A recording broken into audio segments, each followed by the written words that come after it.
So hello everyone, welcome to class. ठीक है, कहाँ तक हो गया था हमारा सेकंड पार्ट हो गया था। सेकंड पार्ट में हमने क्या करा था, हमने 6th क्वेश्चन तक कवर कर लिया था और मैंने आपको होमवर्क दिया था कि आपको क्वाड्रिलेटरल्स जो होते हैं अलग अलग तरीके के, पैरेललोग्राम, रेक्टेंगल, रोम्बस, स्क्वायर, उसकी प्रॉपर्टीज लर्न करनी है। फाइन, क्योंकि ये बहुत ज्यादा जरूरी है। फॉर्मूलाज तो मैं आपको करवा दूंगी जो 10th के अभी कोऑर्डिनेट के फॉर्मूलाज हैं, बट जो आपका बेसिक है कि अगर आपको किसी चीज को पैरेललोग्राम प्रूव करना है तो you have to know that the sides are equal and opposite sides are equal and diagonals are not equal. तो ये चीज आपको पता होनी चाहिए। अगर आपको ये चीज पता नहीं होगी तो आप डिस्टेंस फॉर्मूला कैसे लगाओगे? आप तो साइड्स का फॉर्मूला लगा दोगे, बट आपको पता होना चाहिए ना। अगर वो आपको बोलेगा कि भाई बताओ ये पैरेललोग्राम है, ये रेक्टेंगल है, तो उसके लिए आपको प्रॉपर्टीज का पता होना बहुत जरूरी है। ठीक है, तो वो आपको करना था। तो आज हम जो इसके क्वेश्चन स्टार्ट कर रहे हैं, हम 7th क्वेश्चन से स्टार्ट कर रहे हैं। ठीक है, थोड़ा सा जो क्वेश्चन का लेवल है वो थोड़ा सा बढ़ गया है, तो प्लीज थोड़ा फोकस करना। फाइन, और मैं कुछ आपको की पॉइंट्स भी बताऊंगी इसमें कि कब ये फॉर्मूला लगाना है, कब नहीं लगाना। लेट्स से इन्होंने बोला find the point on x axis which is equi distance.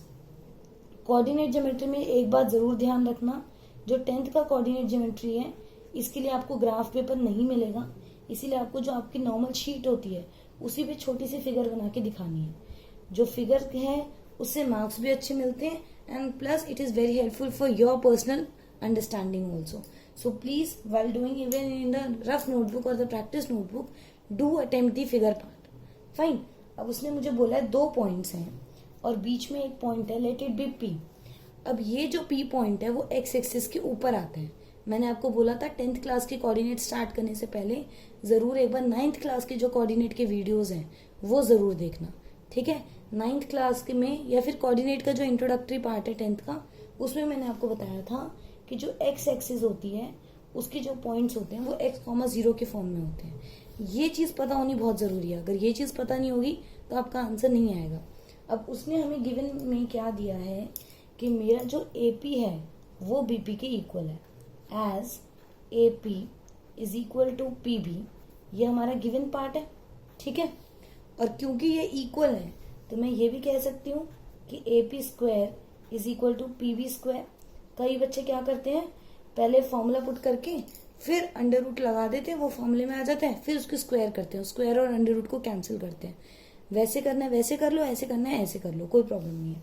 चलो लगाओ फॉर्मूला, x-2 का स्क्वायर, पहले इन दोनों में, तो x-2 का स्क्वायर प्लस 0 माइनस फॉर्मूले का माइनस इसका, तो माइनस ऑफ -5। ठीक है, अब क्योंकि मैंने स्क्वायर लगा दिया है so I am not means I have relaxed myself from applying that very root part. So next is x minus formula का -2 का, minus minus plus 2 square plus 0 minus 9 square. हो गया, आराम से सॉल्व करो। कैसे सॉल्व करेंगे, X square plus 4 minus 4x, a minus B का whole square, so a minus B का whole square is equal to a square plus B square minus 2ab। कभी भी कोई भी आइडेंटिटी लिखो उसी टाइम पे राइट हैंड साइड में लिख दो। ठीक है, वही चीज साइड में लिख दो। डिस्टेंस फॉर्मूला लगाया, डिस्टेंस फॉर्मूला वहीं पे लिख दिया। ठीक है, इससे क्या होगा, आदत ही अपनी डाल लो। रफ कॉपी में जब तक करोगे तो क्या हो जाएगा, फॉर्मूले की प्रैक्टिस होती रहेगी, फॉर्मूला भूलोगे नहीं। और पेपर में लिख कर आओगे तो क्या होगा, मार्क्स नहीं कटेंगे। तो ये आदत डाल लो कि जैसे कोई चीज यूज करी, थ्योरम यूज करी, फॉर्मूला यूज करा, लिख दिया साइड में। अब ये क्या हो जाएगा, 5 का स्क्वायर 25, फिर x square plus 4 plus 4x plus 81। ये हो गया। अब देखो ये क्या है, इज इक्वल टू में है, LHS RHS। अगर डायरेक्टली कैंसिल करना है तो डायरेक्टली कैंसिल कर लो, एक्स स्क्वायर से एक्स स्क्वायर, 4 से 4, या फिर प्लस का एक्स स्क्वायर उधर लेके जाओ, माइनस का एक्स स्क्वायर, प्लस का 4 उधर लेके जाओ, माइनस का 4। वैसे करना है वैसे कर लो, जैसे आपको अच्छा लगता है वैसे कर लो। ठीक है, फिर अब वेरिएबल्स को सेपरेट द वेरिएबल्स और you can say take the like terms to one side. तो 25 में से 81 माइनस करेंगे, कितना आएगा, माइनस करो जल्दी से। साथ साथ अपना पेन और रफ नोटबुक लेकर बैठा करो, कैलकुलेशन पार्ट साथ साथ करोगे तभी हेल्पफुल होगा। And many times I have told you, जैसे मैं क्वेश्चन लिखती हूँ, पॉज द वीडियो, पहले खुद को सोल्यूशन करके देखो एंड देन जब मैं सोल्यूशन करती हूँ तो अपना क्रॉस चेक करो। वही एक एक्चुअल तरीका होता है पढ़ने का। ऐसे नहीं है कि आप चुपचाप बैठ जाओ, सारे सोल्यूशंस देखते जाओगे, तब आपको कुछ समझ नहीं आएगा। ठीक है, तो ये कैलकुलेशन आपने कर ली होगी। 11 - 5 6, 7 - 2 5, बड़े वाले का साइन। ठीक है, ऐसे खुद से बातें करते करते करा करो। इससे क्या होता है, ना तो आप कंफ्यूज होगे, डिस्ट्रैक्ट भी नहीं होगे, और प्लस आपकी गलती होने के चांसेस भी कम हो जाएंगे। 8 इधर मल्टीप्लाई हो रहा है, उधर जाके डिवाइड, आंसर आएगा -7। ठीक है, अभी मेरा आंसर आ गया। Should I leave it over here? क्या मैं अपने आंसर को यहीं पे छोड़ दूं? नहीं, अगर मैं यहाँ पे छोड़ूंगी तो मेरा हाफ मार्क डिडक्ट हो जाएगा, क्योंकि उन्होंने मुझसे x की वैल्यू नहीं पूछी, उन्होंने मुझसे पॉइंट पूछा है। तो जो पॉइंट है वो है -7,0। तो ये तरीका होता है पूरा काम करने का। जब तक क्वेश्चन को पूरी तरीके से कंप्लीट नहीं करोगे, ये वाला पार्ट मिस कर दिया, ये वाला पार्ट मिस कर दिया, तो मार्क्स कट जाएंगे। अब सोचो, अगर लेट से 3 मार्क्स का क्वेश्चन आएगी, अब उसमें से 1.5 नंबर तो आपका इन चीज़ों में ही कट जाएगा, फिर क्या फ़ायदा आपके पढ़ने का। अगर आप ऐसे 50 मार्क्स, अपने 50% मार्क्स ऐसे वहाँ पे डोनेट करके आ जाओगे, then seriously you are not going to score good marks.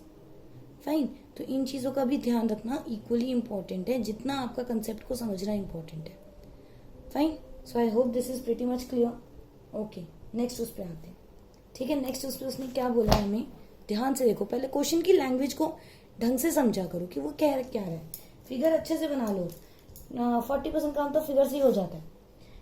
Find the values of y for which the distance between. अब देखो, लास्ट क्वेश्चन में क्या था, हमें पॉइंट दे नहीं रखे थे, कि सिर्फ बोला हुआ था कि पॉइंट के कोऑर्डिनेट्स दे रखे थे, पॉइंट के नाम नहीं दे रखे थे। तो मैंने अपनी तरफ से A, B, P सब लेट कर लिया।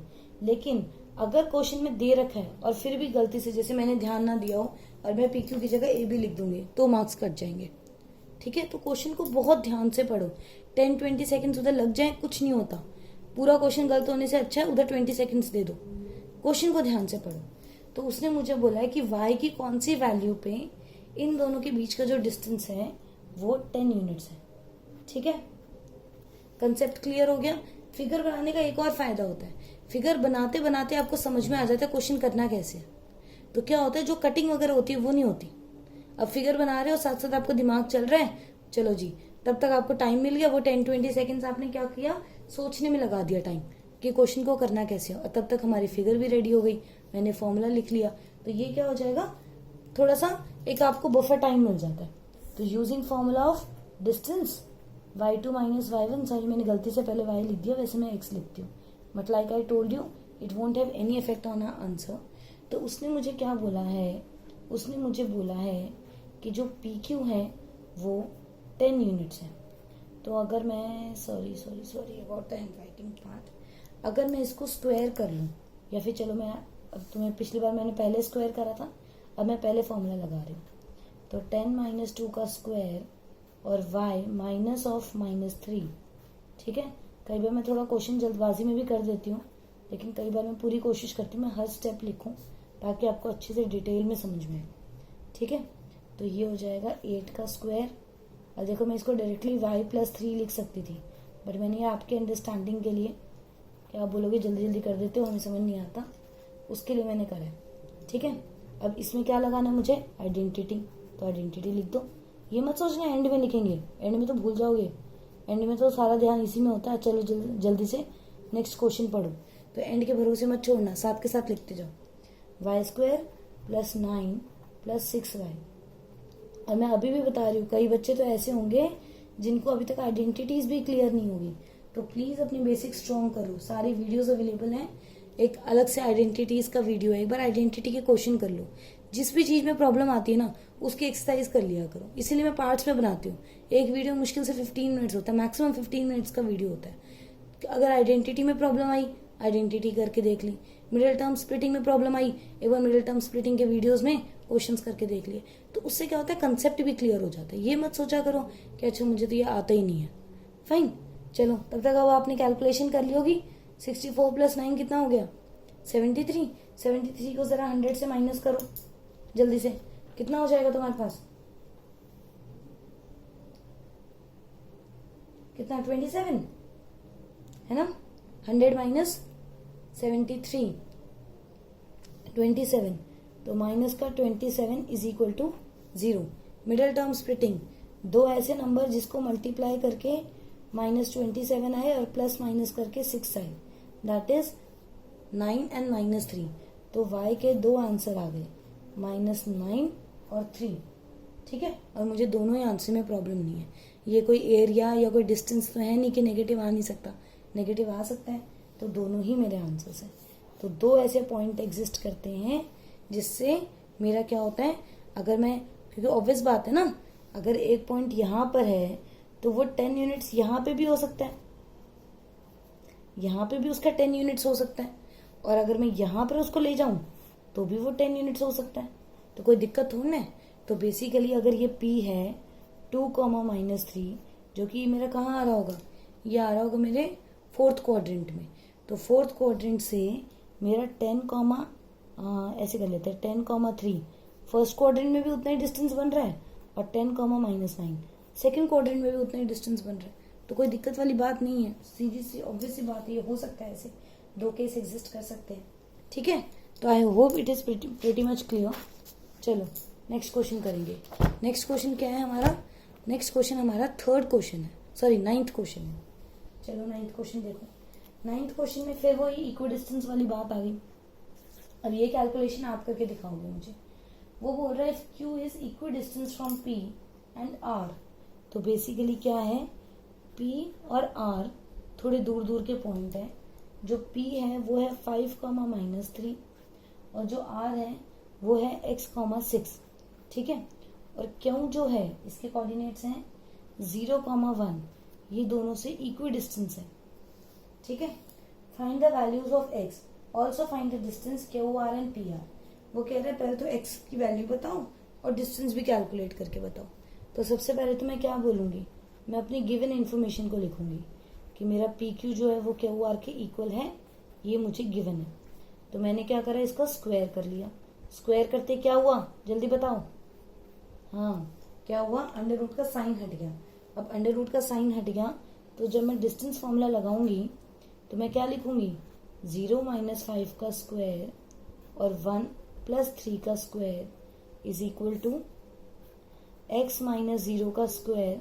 ठीक है, पहले लिख लो, एकदम से ऐसा नहीं है कि 0 को लिखो ही मत, लिख लो। सॉरी अंडर रूट तो मेरा पहले ही हट गया था, मैंने स्क्वायरिंग करी हुई थी तो मेरा अंडर रूट तो पहले ही हट गया था। तो ये क्या हो गया, -5 का स्क्वायर इज 25, 4 का स्क्वायर इज 16, x का स्क्वायर इज x², 5 का स्क्वायर इज 25, 25 से 25 कैंसिल, स्क्वायर उधर जाके अंडर रूट। अब कई बच्चे इसका आंसर लिखेंगे x इज इक्वल टू 4। क्या ये करेक्ट है बताओ,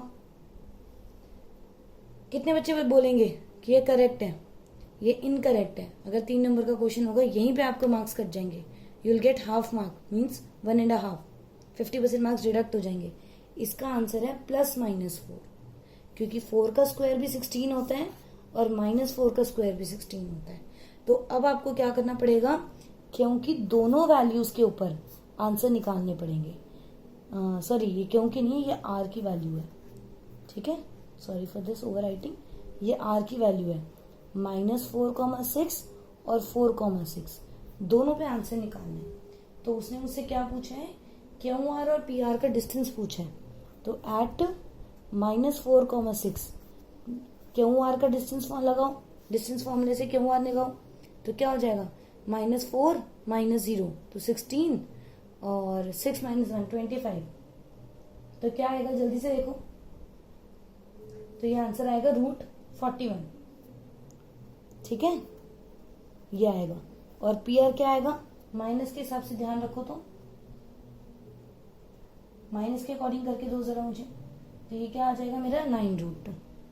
ठीक है, और ऐसे ही अगर मैं 4,6 पे लगाऊं, मैंने बार बार डिस्टेंस फॉर्मूला लगा दिया है इसलिए आई होप अब आप कर लोगे। ठीक है, 4 के हिसाब से अगर करूं तो ये अगेन 41 आएगा, और जो PR आएगा वो आएगा √82। इसको जरा ध्यान से कर लेना। ठीक है, तो ये ध्यान रखने वाली बात है, ये ऐसे ही नहीं है कि तुम बस थोड़ा जल्दबाजी में काम कर लो। ठीक है, बहुत ध्यान से ये दोनों केस करने हैं। अगर इधर सिर्फ +4 लिखा तो ऑब्वियसली आप 2 आंसर निकालोगे, तो आपका ये वाला आंसर रह जाएगा, तो मार्क्स कट जाएंगे आपके। ठीक है, तो ये ध्यान रखना। चलो 10th क्वेश्चन करो। 10th क्वेश्चन कैसे ही हमारे इस एक्सरसाइज का लास्ट क्वेश्चन है, ध्यान से देखना। इस 10th क्वेश्चन के बारे में मैं आपको एक बात बताऊंगी, क्योंकि सेम क्वेश्चन जो है वो फिर मैं आपको सेक्शन फॉर्मूला जब करेंगे तब उसके बारे में एक बात बताऊंगी कि ये दोनों क्वेश्चन में क्या डिफरेंस है और कैसे डिसाइड करोगे आप कि कौन सा वाला आंसर कौन सा वाला फॉर्मूला लगाना है। वो डिपेंड करता है कि क्वेश्चन में पूछा क्या गया है। ठीक है, जैसे इन्होंने क्वेश्चन दिया है कि एक पॉइंट है, मैं उसको कुछ भी बोल देती हूँ, ए बोल देती हूँ। ठीक है, उसके कोऑर्डिनेट्स हैं x, y। अब वो दोनों से इक्वल डिस्टेंस है।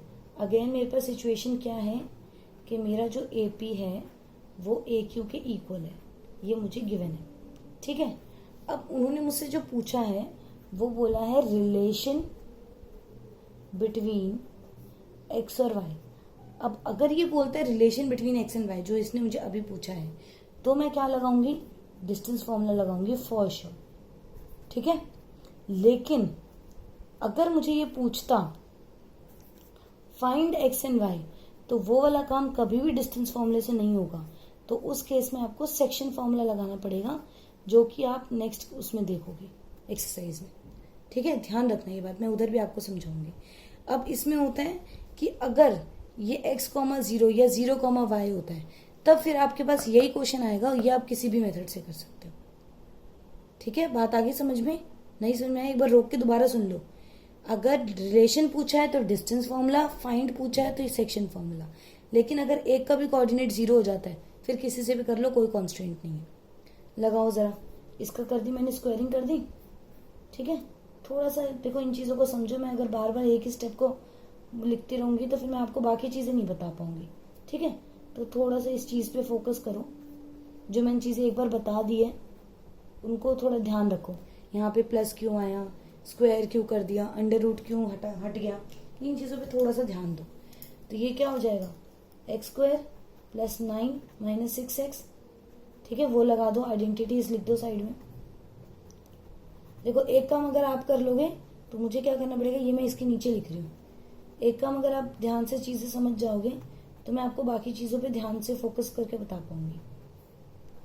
ठीक है, अब क्या हो गया, ये आमने सामने है, कैंसिल कर दो, x² 9 y²। ठीक है, अब एक साइड पे ले जाओ इसको, एक साइड पे ले जाओगे तो क्या हो जाएगा, ये हो गया -12x, ये हो गया +20, ये हो गया -4y = 0। तो 4 कॉमन ले जाओ और x और y को इधर कर दो, इसको लिख दो 4 और y, इसको 4 कॉमन ले लो, ये हो जाएगा 3x + y। तो 4 से 4 कैंसिल, तो आंसर क्या आ गया, 3x + y = 5। तो ये आया है रिलेशन। देखो x और y की अपनी अपनी वैल्यूज नहीं आई है, x और y क्या है, एक दूसरे से डिपेंडेंट है, तो इसको क्या कहते हैं, relation between x and y। Fine, तो इसके साथ हम कह सकते हैं कि हमारी जो 7.1 है वो फिनिश हो गई है। अब हम नेक्स्ट एक्सरसाइज पे आएंगे, तो 7.2 में मिलेंगे और इजी एक्सरसाइज है, तो ध्यान से देखना है वीडियो। फाइन, और अब तक इसके एग्जाम्पल्स और इसके एग्जाम्पलर के क्वेश्चन जरूर करके आना, तभी सेकंड एक्सरसाइज करेंगे। ठीक है, चलो bye bye, take care, see you.